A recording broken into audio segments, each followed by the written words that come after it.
சூழ்நிலையில் ஜாதிவாரி கணக்கெடுப்பு எடுக்க முடிவு செய்திருப்பது மகிழ்ச்சியும் அளிக்கிறது. மத்திய அரசுக்கு விசிக வரவேற்றும் பாராட்டும் தெரிவிக்கிறது. பீகார் சட்டமன்ற தேர்தல் பரப்புரை தீவிரமாக நடைபெற்று இருக்கும் நிலையில் இத்தகைய பரபரப்பு சூழ்நிலையில் ஜாதி வாரிய கணக்கெடுப்பு பீகார் சட்டமன்ற தேர்தலுக்காக அவசர நிலைப்பாடாக தெரிகிறது. அடுத்த மக்கள் தொகை கணக்கெடுப்பு 2031ஆம் ஆண்டுதான் நடக்கும் சூழல் உள்ளது. கொரோனா காலத்தில் 2021ஆம் ஆண்டு நடைபெற இருந்த கணக்கெடுப்பு தள்ளி போய் இருக்கும் நிலையில் மத்திய அரசு 2029ஆம் ஆண்டு உடன் முடிந்து அடுத்த அரசு உருவாகும் நிலையில் 2031ஆம் ஆண்டு மக்கள் தொகை கணக்கெடுப்பு என்பது எப்பொழுது அறிவிப்பு என்பது கேள்வியை எழுகிறது. பீகார் தேர்தலுக்காக இந்த நிலைப்பாடு என்றாலும் மகிழ்ச்சியுடன் ஏற்கிறோம். 2026ஆம் ஆண்டு சட்டமன்ற தேர்தல் எத்தனை முனை தேர்தல் இருந்தாலும் திமுக மற்றும் அதிமுக தலைமையிலான இருமுனை மட்டுமே வலிமையான கூட்டணியாக இருக்கும் என காஞ்சிபுரத்தில் விடுதலை சிறுத்தை கட்சி தலைவர் தொல்மா திருமாவளவன் பேட்டி. இந்த சந்திப்பில் காஞ்சி மாநகர மாவட்ட செயலாளர் வழக்கறிஞர் மதியாதவன் உள்ளிட்ட கட்சி நிர்வாகிகள் பலர் கலந்து கொண்டனர். இன்று இந்திய ஒன்றிய அரசின் அமைச்சரவை பிரதமர் தலைமையில் கூடியது. இந்த அமைச்சரவையில்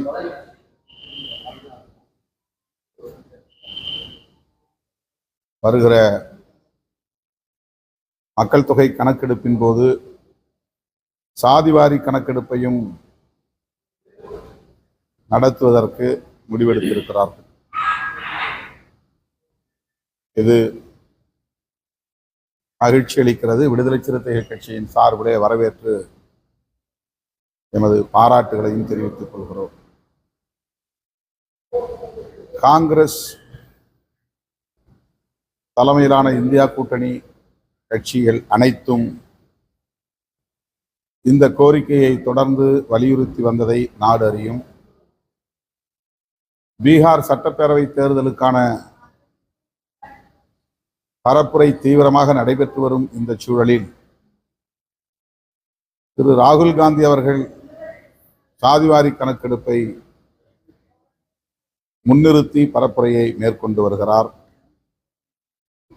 இத்தகைய நெருக்கடியான அரசியல் பரபரப்புக்கு இடையில் பீகார் தேர்தல் பரபரப்புக்கு இடையில் இந்திய ஒன்றிய அரசின் அமைச்சரவை கூடி இந்த முடிவை எடுத்திருக்கிறது, அறிவிப்பை செய்திருக்கிறது. ஆகவே இது பீகார் சட்டப்பேரவை தேர்தலுக்கான ஒரு அவசர நிலைப்பாடாகத்தான் தெரிகிறது. அடுத்து நடைபெறப் போகிற மக்கள் தொகை கணக்கெடுப்பு என்பது 2031 தான் நடக்கும் சூழல் உள்ளது. ஏனென்றால் 2021 கொரோனா நடந்த சூழலில், கொரோனா தாக்குதல் இருந்த சூழலில் அது தள்ளி போய்விட்டது.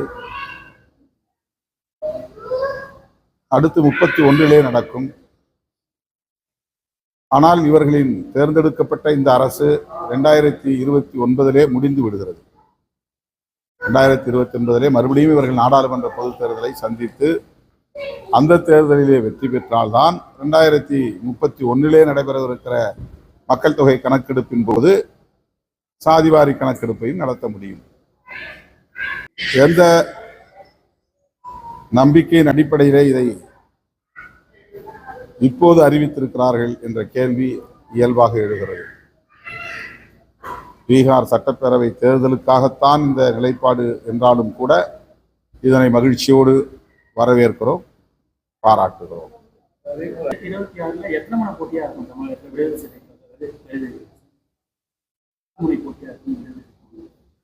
எத்தனை முனை போட்டி நடந்தாலும் இருமுனை போட்டி தான் உண்மையான போட்டியாக இருக்க முடியும். தமிழ்நாட்டை பொறுத்தவரையில் திமுக, அதிமுக ஆகிய 2 கட்சிகளும் மக்கள் செல்வாக்கு பெற்றுள்ள கட்சிகள் என்பதை யாரும் மறுக்க முடியாது. அதிமுக தன்னுடைய பலத்தை குறைத்து மதிப்பிடுவதாகத்தான் நான் பார்க்கிறேன்.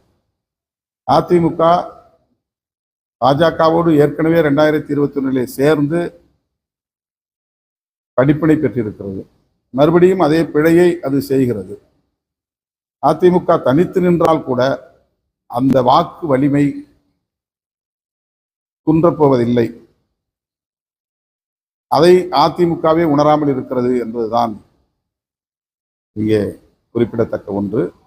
ஆகவே எத்தனை அணிகள் இங்கே உருவானாலும் கூட திமுக தலைமையிலான கூட்டணிக்கும் அதிமுக தலைமையிலான கூட்டணிக்கும் தான் இருதுருவ போட்டியாகத்தான் 2026 சட்டப்பேரவை தேர்தலும் நடைபெறும்.